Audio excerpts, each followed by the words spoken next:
You're listening to Cash and Sass. I'm Lisa Marie, your go-to gal for all things money. As the Sassy Wealth Queen and the brains behind the Sassy Wealth Coach, I'm here to take you on a thrilling ride from the financial chaos to sassy and sexy money. Welcome back, my sassy friend, to another episode of Cash and Sass. My name is Lisa Marie. I am the Sassy Wealth Queen, and I am the brains behind this podcast and Transcendent Wealth Company. And with me today, I have Rebeccah. Oh my goodness, Rebeccah Silence. See, I should remember the name, right?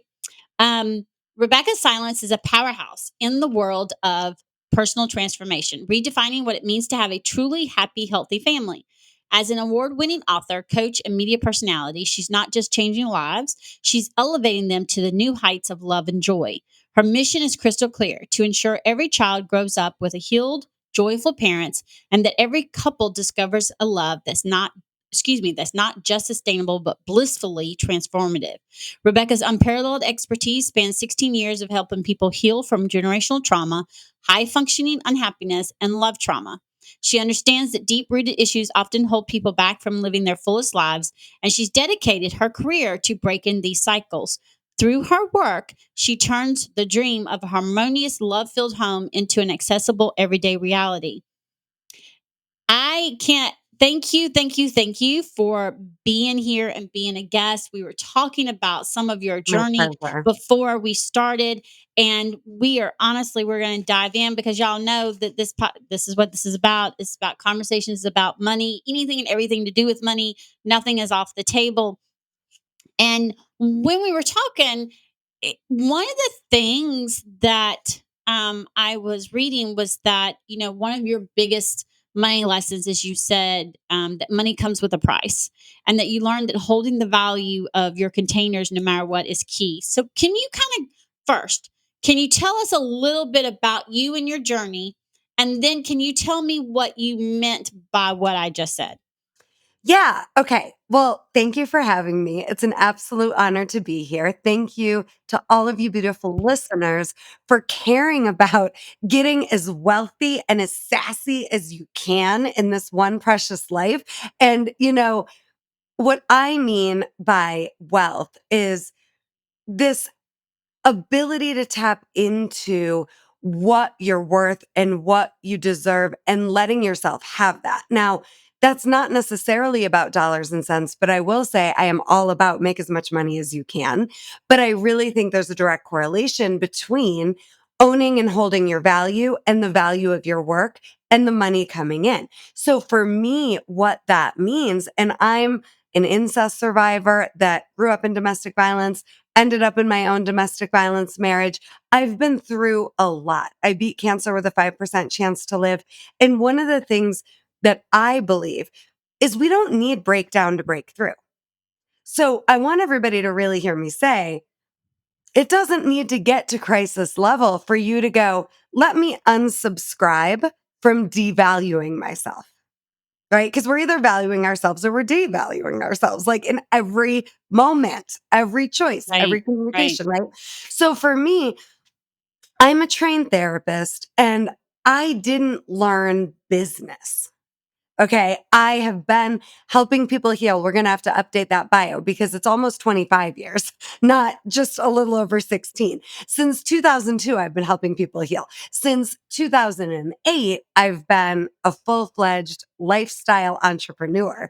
It just took until cancer for me to go, my businesses should actually be serving and providing the lifestyle I want. Not Mhm. I'm working to die. I'm serving at my own expense. And again, cancer was a wake up call for me. But owning the value of my containers means to me really owning people do one session with me, 90 minutes. It's 3 years worth of therapy, at least, if not more. I have been able to close the gap as a trained therapist and as a coach and as an emotional healing and relationship expert between how long it has to take for us to heal. And I get a lot of controversial flack because why are you telling people they can heal that fast? Because they can, because healing is freedom. And the pain and the breakdown starts in a moment and can undo in a moment as well, right? So I was giving people results and still in a business model that was an expensive therapy hourly rate. And that wasn't actually valuing the transformation that people were getting or having my clients even value, because I started as a coach in a community that had never heard of a life coach before. I got on a top Right, 40 right. radio station and I brought the house down, and they're playing my radio show on school buses. I had a 6-month wait list before I got cancer pretty regularly, selling out every retreat I ever had. So that community I love. I'm still there. I'm still on the radio, but they didn't really have anything to compare me to, right? So owning the value of the results you're getting people. And for me, I spend a minimum of $150,000 a year on my own personal growth. That's a lot. And I have a lot of training, and I'm giving you value, and I'm making it effortless, effective, efficient, and fast and Right, sustainable. right, So right. why not put the price tag accordingly? Now, I'll also say I offer free, all over the place resources. I have a book. I have, $599 courses, $47 courses, and then I have the high ticket personalized access to me services. So I think there's a way to own your value and also deliver at a Mhm. price point that's accessible to anyone. So that's what I mean. Yeah, I mean, basically what you're saying is it's in another way, and hopefully the your listener, my listeners are getting it, is that we need to be aligned with our values and our goals. And if we're undervaluing ourselves, then 9 out of 10 times it's going to show in the prices of our services, right? So we need to really, and again, I have a high value service. That's my Profit Queen partnership. Okay. That's my one on one. That is a high value service. And yes, there is an investment in it. And then I also have other services that are lower ticket that aren't that high investment. So again, we're still able to be accessible to our ideal clients who may not be to the point to where they can make that type of investment. This is the reason why I have my podcast. This is the reason why I have my blog. Yep. It's the reason Yep. why I have the free offers I have. Excuse me. It's the reason why I have these lower tickets. It's the reason why I have the money mindset start guide. It's because I know, because I've been there. I know what it's like not to have money. I know what it's like to be on food stamps. I know what it's like to file bankruptcy and do all those things. Been there, done that. Could write several books on it. Um, actually been told, asked why I haven't, and I laughed about it. And it's because we have to make sure we're valuing ourselves, and that we're valuing the work that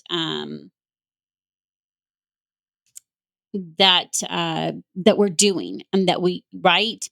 And you know part of our money journey is, if we aren't valuing that, then there's a money story, there's something somewhere there. And a lot of times that could be because of money trauma. It could be because of history with money stories going back 7 generations. It's been Or proven even just scientific fact. modeling. It could be Right? all kinds of things, right? What we've seen absolutely, Hmm. I think, contributes. And I'll just say I've gone bankrupt too. And I've been to the place where I wouldn't even open the bills because it was debilitating. Like I didn't even know what to do. I got out of the first marriage I was in, and everything was in my name. And my ex-husband took credit cards out in my name and maxed them out I didn't even know about. And I really had to start over. And I, at the time, had all of this modeling, particularly from women in my family, for anybody that can relate to this, that weren't financially able to take care of themselves.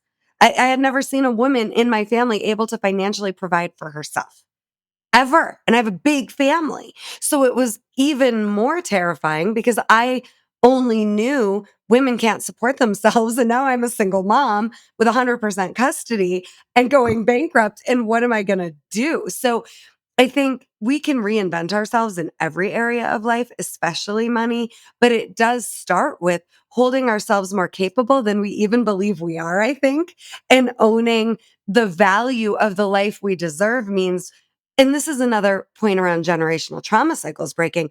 All that means is you're modeling a new possibility for you and everyone in your family that no one has seen before. It doesn't mean you have to like heal them all. It's just you now healed, get to model new possibility. And at least in my family, it's been extraordinary to be able to trailblaze as a woman what is Mhm. possible. But man, is it a journey. Yeah, I'm the first one to tell you. I tell everybody, and y'all have heard me say this again. It just all it takes is a decision. You know, Amen. if I talk about how I made the decision that I wasn't going to be a statistic like the society said I was with drugs and alcohol, just because my father did drugs, I wasn't going to be that way, even though everyone kept saying I would be. So when you come from a home or my mom was a single mom, she was broke all the time, right, but she was doing the best she could. So when you come from that mentality of and not knowing and not having the information, okay, you can still make that same decision that you make on other things, like I'm talking about, like the drugs or alcohol, anything else. You can make the decision that it stops with you. You can make the decision, okay, this is where we're gonna go, and for 7 generations ahead of me, we're gonna have a wealth mentality, not a scarcity mentality. And that's not putting our previous generations down. They didn't know any better. They were taught the same things. We're just making a decision. This is where it stops. This is where we go, okay, we're taking control, because it's my mission to support as many women entrepreneurs to be able to stand on their own 2 feet, whether they use you or not. And what I mean by that is to be wealthy, aligned with their values and their goals and their mission and their desires. And that's where that me being a fractional CFO comes in hand, is because I am able to see the things and help you get the big picture and help you get there. Whereas a lot of times when we're in the thick of it, we just don't see what's possible. One of the things that you mentioned, and I really, really wanted to talk about it. Um, One, you're the first woman in your family to own your own business, um, be a breadwinner, and you were bankrupt, single mom, running a company for 16 years. And then that company you kept going, even with a cancer diagnosis and a 5% chance. And I think it's important for my listeners to understand life happens. We have no control over those curveballs, those Yeah. lemons, those things that are thrown our way. We don't. We don't have any control over it.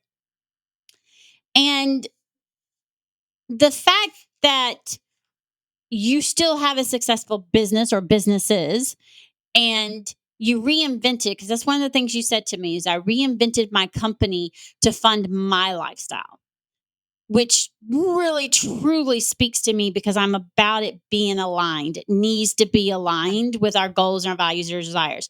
I've said it constantly and keep saying it. There's a difference between being rich and wealthy. Rich, you got loads of money, you're still broke and you're miserable because you're spending it faster than you can get it, or you're hoarding it, whatever. But you're miserable because you're not living the life you really want to live, or you're spending it faster than you're getting it. And you're rich because you just say, oh, I'll just go make more money. Being wealthy is being wealthy in all the areas of our lives, which is where those 5 wealth codes that I created came from. And that's the spiritual, energetic, spiritual, energetic, uh, mental, physical, and financial. And when we're wealthy in all of those areas, we're able to do so much more. And so I want you to speak on that, because I'm Yeah. thinking in some ways you and I are aligned in that thinking. From the small conversation we had before we started the podcast, can you kind of go into that part of your journey? Yeah. I mean, I look at it like life doesn't happen to me. Life doesn't happen for me. Life's just happening, right? And what I have control over is what I want to be able to access. And this is the work I do with my clients day in and day out. I've had over 1,000 people come through my practice, and there's not one client that we haven't had to work on this. Like in the moments that feel out of control, scary, and where you feel powerless, what do you have control over? So being in my dream come true second marriage, my business being a dream come true, I'm reaching hundreds of thousands of people a week. I'm booked out 6 months. I really thought I had beat my past. Then I get diagnosed with cancer, and a client, actually, plastic surgeon and his wife, said, "Hey, Rebeccah, you saved our family. You saved our marriage. That thing on your arm, that's not looking so good. Will you come into the clinic at 7 a.m. tomorrow morning and let us remove it?" And I did, and I knew nothing about cancer. I don't have family history of cancer. I don't tan. Could I be any more pale? Like, it was the most bizarre, crazy thing. So I had to go into, all right, this isn't happening to me. Who am I going to be in the face of Mm, this? Right? mm, Because I had already done so much trauma healing work. So it wasn't like cancer reactivated childhood trauma. It was an opportunity to be who the hell I said I was and to really reprioritize. Right. And I love what you're saying about decision. I say the term decide to decide. Right. So I'm going to decide to decide. And all I need is one empowered decision at a time. And that empowered decision piece is everything because our decisions are empowered or they're disempowered. They're bringing us more alive or they're helping us just die a slow spiritual death. mm, So I was just very stubborn and deciding, all right, the healed me has to be in charge of the mission called my life here. I'm going to make a decision to live, and I am very clear I might not make it, that this is way bigger than me, but I'm going to live like I'm going to live. And I'm going to live like my business is going to survive this too. I'm going to survive this and my business is going to survive this. I don't know how, I don't know where, but I know I'm an amazing commitment queen. And my commitment is going to be, regardless of circumstances, regardless of what I don't have control over, I'm going to live like I'm going to live. And every choice better feed my life. So all I could do, I have the results come back. I have a 5% chance to live. They get the baby out as soon as possible. And then 22 surgeries later, 4 months of chemo later that I ultimately quit, I get to still be here. And so does my business. It was the ultimate surrender. And whatever you're going through in your life, I want you to know you surrendering what you don't have control over isn't going to threaten you. It'll keep you able to focus on what you do have control over, your intentions, your actions, embodying your core values, mm, which actually, if they really are your core values, you can live out from a cancer bed or a jail cell or whatever, because it's not, your values aren't determined by anything external. It's who you're being. It's the truth mhm, of who you are. It's not about what you've learned, right? So mhm, I'm all about freedom. I'm all about growth. I'm all about family and community. I'm all about joy and fun. I got to do my best to embody all that while I was sick. And then I'm the emotional healing queen. And if you want to know more about what I teach with the practice of emotional healing that I've created, all the steps are in the emotional survival kit course I created or my book, Coming Back to Life, a roadmap to heal from pain to create the life you want. You can visit RebeccahSilence.com to check it out. But what I'll share here is I focused on my commitment and intentions and aligned actions, and I stayed emotionally clear. What mm, I mean by that is if mm, I had to scream, I did. If I had to cry, I did. If I had a moment where something was funny, I let myself laugh, right? I want joy and excitement to be the rule we all live by. And I want us to know how to stay emotionally clear and regulated so we can connect to our spirits and divine guidance. And for me, cancer gave me the gift of a whole new relationship with me and what I call God. And my life has become a co creation with God ever since. But if I'm not emotionally clear and regulated, I can't hear my own voice. And in a situation like cancer, everybody has an opinion. And for a lot of us with our businesses, everybody has an opinion. And the buck stops here. We get it, but I want you able to hear your own voice. And that means emotionally, you're clear enough to access it, as well as divine guidance and divine love and divine intelligence. But, that's the Reader's Digest version of how I did it. But I had to let the part of me that wanted to survive this, because we all have a survival self and we all have a healed self. take a time out in the corner so that the healed me could hear me and divine guidance and just take it one step, one empowered decision at a time. And I would never, for example, suggest anybody should quit chemo. For me, that was the right decision. I don't have your answers. You do. And we can get really still, again, without a crisis to force our hand to hear our own guidance. And I think there's nothing more powerful in terms of skills to master, to learn than the practice of healing so you can do this. Yeah, I mean, here's the thing. It's like your emotional illness, your mental illness, being one in yourself is part of the steps of um, having a good relationship with your money, right? Because money doesn't have to be feast or famine. Money's not hard. Money's energy. It's what we do with it. And so the fact that not only were you emotional and and divine with yourself, but you also had to be in some way, shape, or form strategically navigating the money because Oh, absolutely. there are things that there's just no way, and I want my listeners to hear this part too. So I would love for you to give examples because yes, you have to be in the emotional. I will be the first to say they're hand in hand. They go hand in hand. You cannot have one without the other. I will repeat that till the day I die. That's the first part. And in order for her to be able to do those things, she had to know what the hell was going on with her money. Period. End of there's You're period, right. exclamation point, however you want to put it. She had Yeah. to know what was going on with money. If she didn't before, she needed to then so that she could strategically navigate it. And the reason why I know this is just because of the things that I've shared with my story, many of my stories. And one of them is last year when shit hit the fan personally and professionally. My business was, y'all, I've talked about it. Phoenix came in and she burnt everything to the damn ground because we needed a new garden to be planted. Okay. I made a decision my business was going to not only survive it, but come back and thrive. Did I know how? No. Did I know what was all going to happen in the process? No. I still made that decision. There are other people who were in business who made the decision, I'm not doing this anymore. I'm closing my doors. And they closed their doors. Again, it's their decision. They decided. That's the key. Okay. I decided that's not what I was doing. So I had to become even more strategic with the revenue coming in and what I was paying out to me and to my business expenses so that I could navigate all of that and then get back to where we're now starting to thrive again.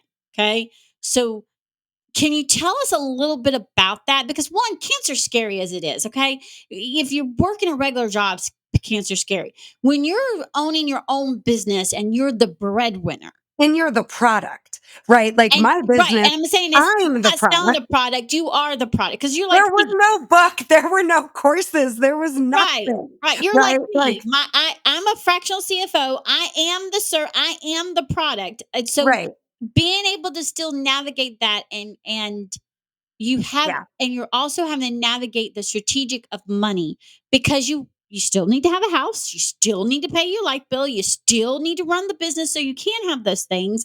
Yeah. And now you have medical bills on top of it.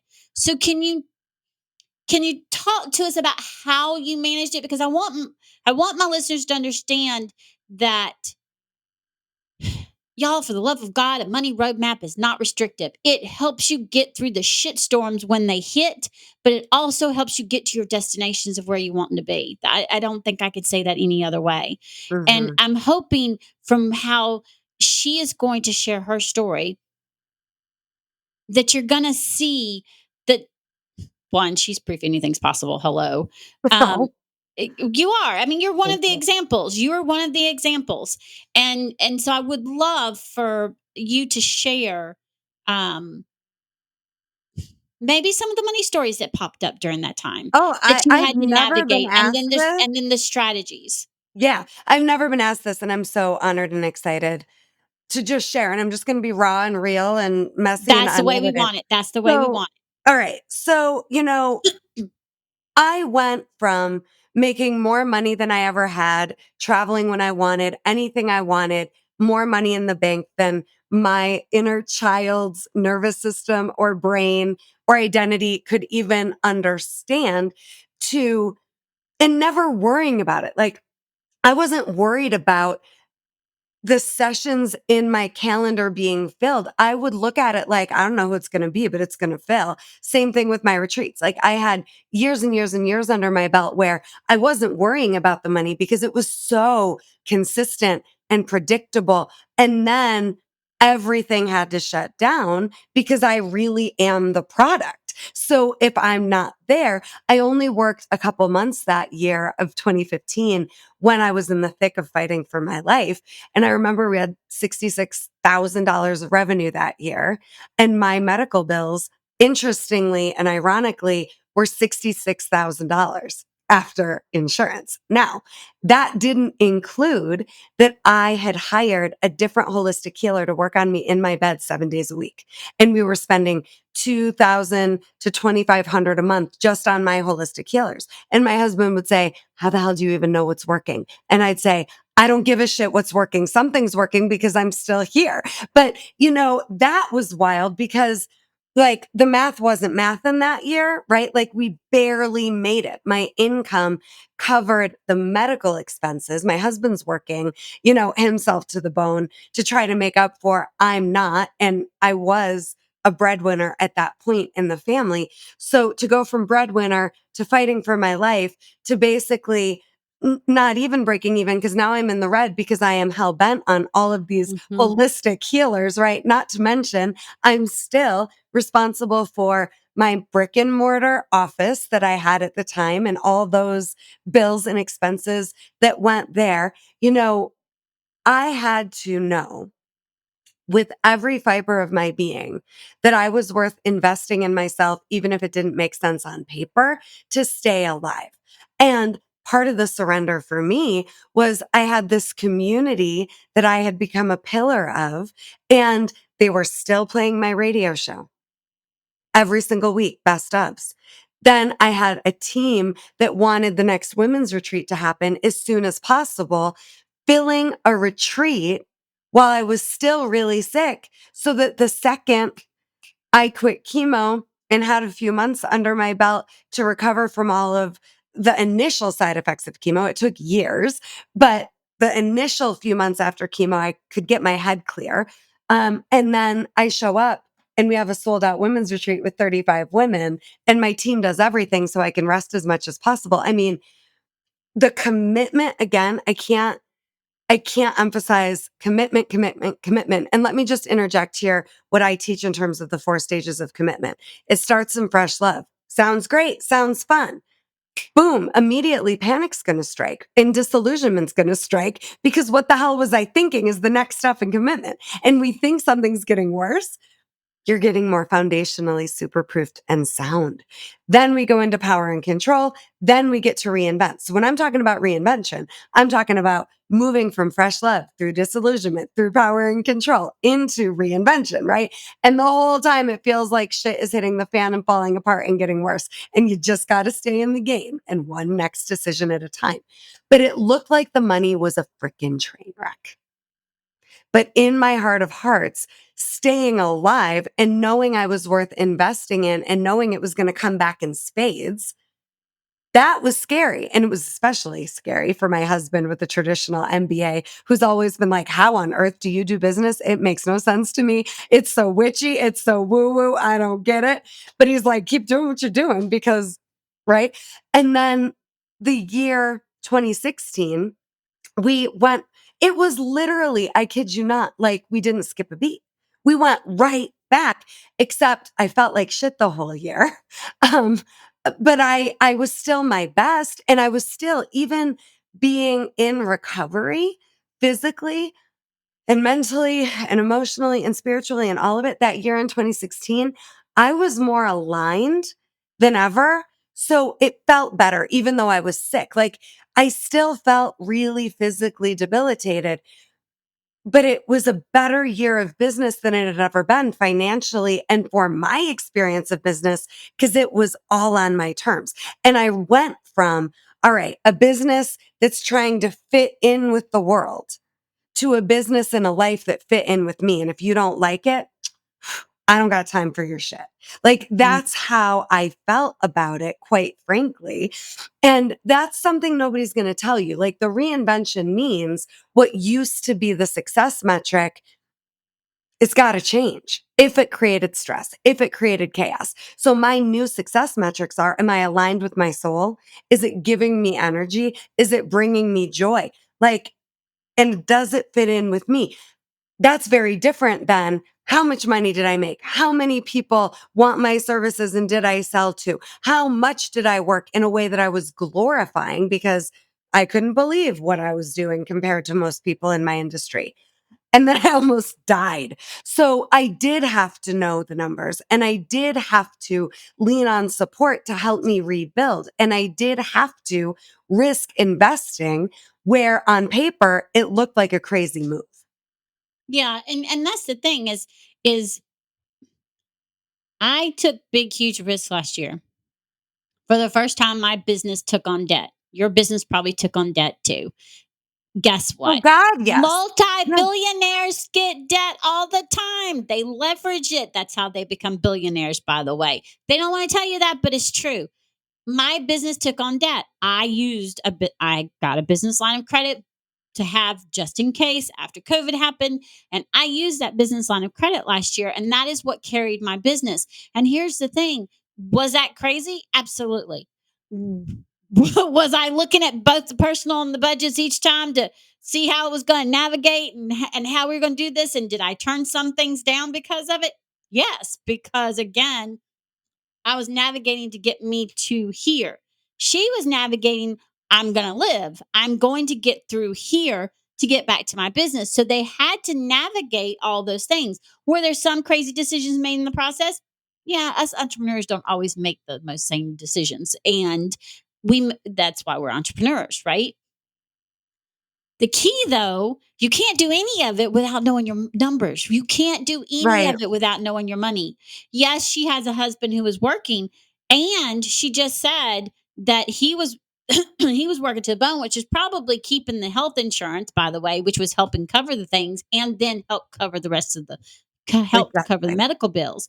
And then her business was basically taking care of the holistic and making sure bills were paid. And on paper, it made absolutely no sense. And they still made it through the year. And I can attest to that because on paper, Well, and then the next 3 years, right? on Where paper, it then last year made absolutely no sense. I still made a profit, by the way. I made a profit. And I still, on paper, it makes absolutely no sense. But that's because we navigate, we trust. You've got to trust. And you have to lean into the help. And you be strategic and navigate. That is when you really have to come down to does this help me? Does this support me in my values and my goals and my desires? Does this put me where I want to be, where I desire to be? And if the answer is no, do I really want to do it? And if the answer is no, don't do it. And if it's yes, then do it. So which is the reason why my business took a twist and elevated the way it did. It's the reason why the business name changed. It's the reason why Profit Queen Partnership became Profit Queen Partnership from what it was named before.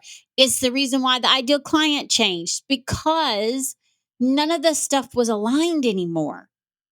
I didn't want to hear the small signs or see the small signs. So the universe and God had to throw a big, huge sign my way to make me realize, oh, we're not aligned anymore. I need to make some changes. And navigating that kind of thing, how did you remind yourself that the money stories were just that, just money stories? Because I think that's really yeah. important because I tell people every new level is going to bring a new devil and we all will it's true It's true. and it's true. No one has been able to prove me wrong yet. I've had over 50 episodes so far and I pretty much say it on almost every single episode and no one has been able to prove me wrong yet.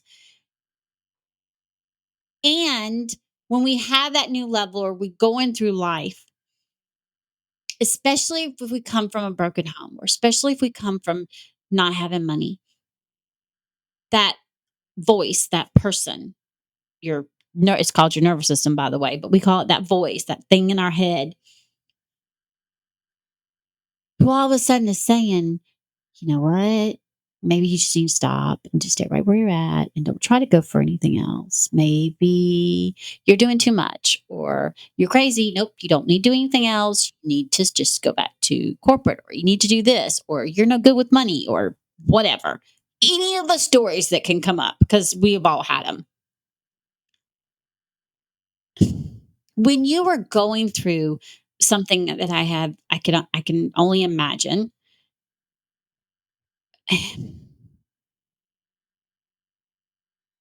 What Trying to think of how I want to ask this. Some of the money stories that would pop up in your head. One, what were they? And Yeah. two, how did you navigate them? What are some tools that you used? Because I have tools in my tool belt. Okay. I got you. I have movement, I have lighting candles, I have journaling, I got some tools. What are some tools that you used to keep that money mindset right so that you could focus on your health? Yeah. So I think there's a couple things. As you were talking, I was thinking about the importance of being willing to bet on ourselves. Right. And I think, you know, I don't know So if it's true. more money, another devil, but what I do know is, more money, more next level identity up level required. Right. Mhm. So that's how I think about it. In the few years after that first really terrifying year, they were even more important along the lines of what you're asking me. So I'll speak to that too, because now one of the scariest moments on my cancer journey was the moment I realized, shit, I'm actually going to live. I was living like I was going to live. Okay, I'm sorry. I'm sorry. I laugh, but No, I will. but it's all right. I mean, I'm seriously, gonna ask. I'm sassy too. We can bring it. But I'm gonna seriously, ask because I guarantee you, my listeners went, "Wait, what?" because I know where you're going with this. Why? Because how often do we get asked, "Are you really afraid of failing, or are you afraid of succeeding?" well, Okay, so right. why were you? Why all of a sudden was the most scariest moment in your life? Oh shit! I am going to live. Two reasons. I was physically debilitated. I had completely lost the use of my right leg. I had what's called drop foot. Chemo attacked my spine, my whole leg, all the nerves shut down. My foot lost its arch. My toes were pointed like a ballerina. And they told me in physical therapy I was like a kid with cerebral palsy and it wasn't going to heal. And I was in more physical pain than I can even put into words. So now I was going to have to rebuild. And they were like, you're just going to go on disability for the rest of your life. We don't even know how you made it.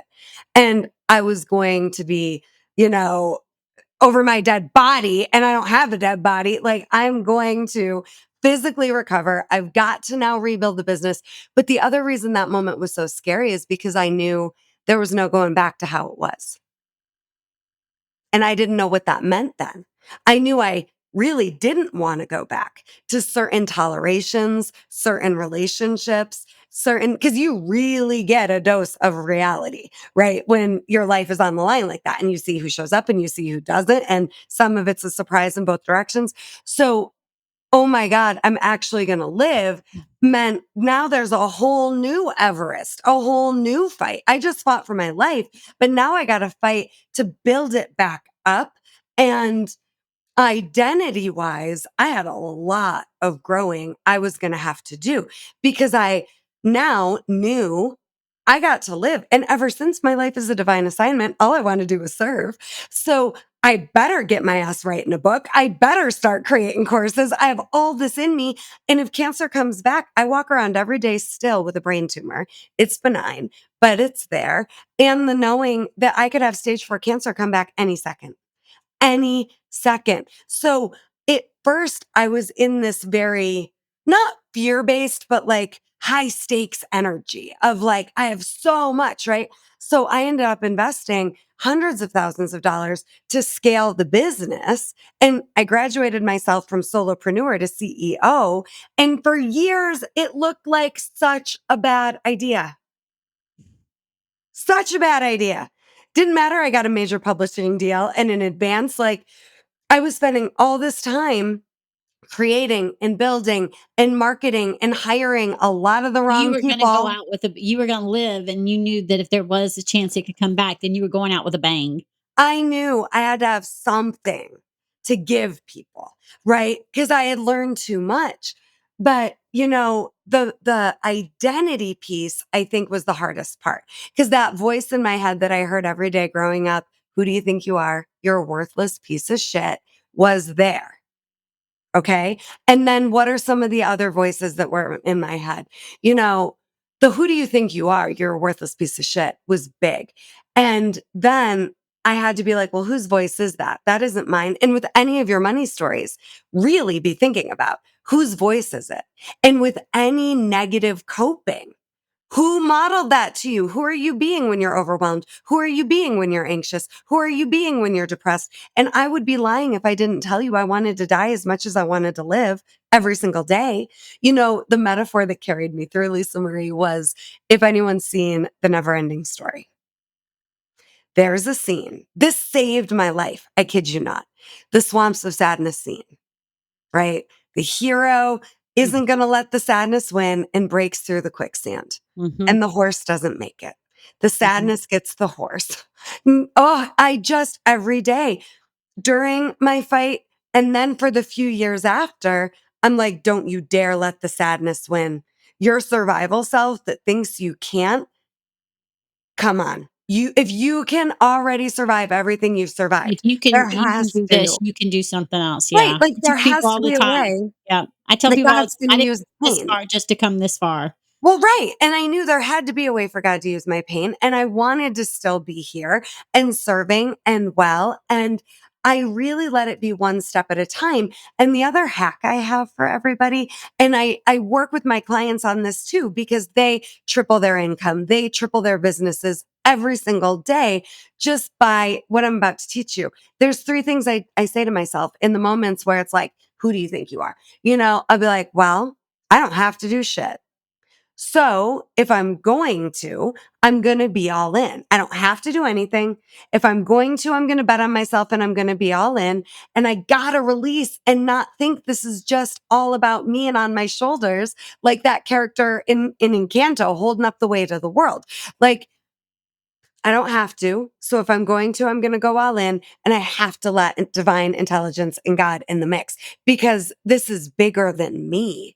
And when I do that, I get delighted and surprised. And I want us betting on ourselves. And I want us delighted and surprised at the rewards we get back for actualizing our courage. Mhm. Right. And, Yeah. the other thing I think is really hard is like, does it get this good? Like, this is my dream come true life, right? Like, I put on jewelry and lipstick and I get to share my heart and hope and possibility and how the freak to get there with all of you every single day. I'm paid extraordinarily well by my high ticket VIP clients to get access to their hearts and their dreams and help them close the gap between where they are and where they want to be. I am loved so deeply, not just by my husband and my family, but really by the world. Like nobody talks about the journey on an identity level to let yourself trust you enough to Mhm. receive that good stuff. And I always Yeah. say, we're not handling the trauma because we have all this trauma. We're handling it because there's so much joy and love available. And it's supposed to be good and magically delicious, as I like to call it, right? I love it. And Love it. and it's scary. I mean, even the first night I spent with my second husband, I wanted to crawl out of my skin because this doesn't feel safe, healthy, healed, delicious, doesn't feel safe because I don't know I can survive it. Right. So there was all that for me, Lisa Marie. Yeah, yeah, very much so. We could go on forever, and our time is almost up. So, you have a free offer for my listeners. I have a Will you couple please? gifts. Will you please let them know what that Yeah. is? And these will be in the show notes, so just make sure you go there to get the information. Yes. So I have two gifts for you, one for each of my businesses. My RebeccahSilence.com website, on the homepage, you can access my free and delicious 3 must-know secrets to heal and save your family masterclass. It is the 3 must-know secrets to heal and save your relationship with money, to heal and save your business, to heal and save you from being a victim to leadership, to heal and save your family. Just fill in the blanks, right? It's there for you, an hour of your time. I promise it will give you so much goodness. Grab a journal, grab a pen, and sit down and enjoy. That's at RebeccahSilence.com, right on the homepage. The 3 must-know secrets to heal and save your family. The Unsilent Woman Company. Okay, so if you go to the unsilentwoman.com, I've got another free gift for you. The ultimate guide to breaking the silence, because a lot of changing your relationship with money and beyond involves communication. Communication with yourself, communication with others, communication with clients, boundaries, right? So I created the ultimate guide to breaking the silence that you can access at theunsilentwoman.com. And it's 10 empowered one-liners to start any hard conversation. And I give you, here's how it applies personally. Here's how it applies professionally. All in this document, beautiful PDF for free. So both of those free gifts are absolutely worth your time. I also can't recommend enough.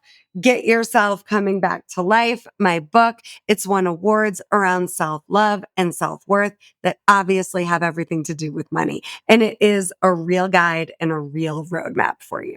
Available anywhere books are sold or on either of my websites. Awesome. Awesome. I'm going to be jumping on the free gifts. So I hope my Yeah. listeners will be too. This was an awesome, awesome, awesome conversation. And listeners, I hope what you get from this is that we may not be able to control what life get hands to us or what life, when and how life happens. But what we can control, and what we can control is how we decide to react to it, what we decide to do. And Right. that's And what we who we're can, being. Can and I just plug who, that? Like, I'm always that's what going I was back about to to, say. yes, because and, that and, part is so everything. and who we decide to be. Because again, the decisions we make, who we decide to be, how we decide to move forward, how we decide to, um, handle whatever it may be, and who we decide to be in that and after is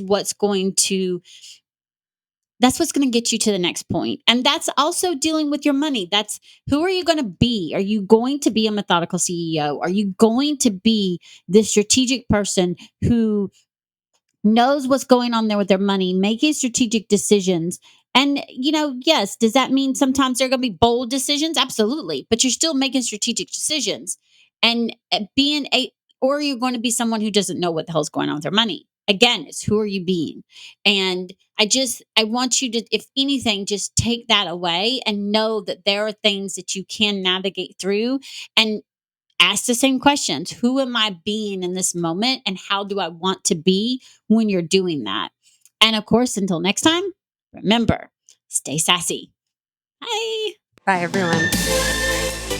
Thanks for joining us this week on Cash and Sass. Check us out on social media and on our website at www.thesassywealthcoach.com, where you can download my free Money Story Start Guide.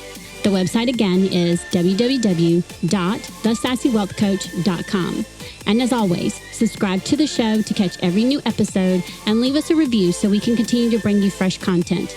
And remember, yes, it is possible to have sassy and sexy money. See you next week.